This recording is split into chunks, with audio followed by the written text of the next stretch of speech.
And a video has surfaced on social media of an alleged illegal settler threatening the government.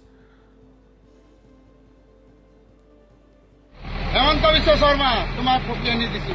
আজি আমার revenue খাস আনিছা খালি পাট্টার মাটিত খুমাম আর তোমাক এদিন হলো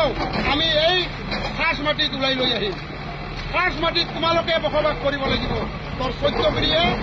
খাস মাটিত বসবাস কৰবে এতিয়াৰ পৰা আমি এটাই ধ্বনি দিম নারে তাকবীর আল্লাহু আকবার নারে তাকবীর আল্লাহু আকবার আমি মাটি বাড়ি সব বিক্রি করি এদিন কামাই রোজি রোজগার করি আমি পাট্টার মাটি কিনিলাম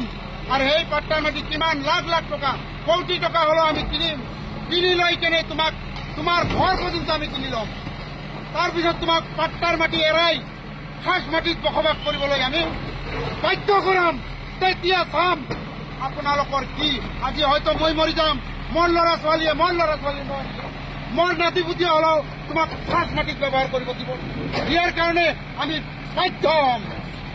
বাধ্যতা কৰিম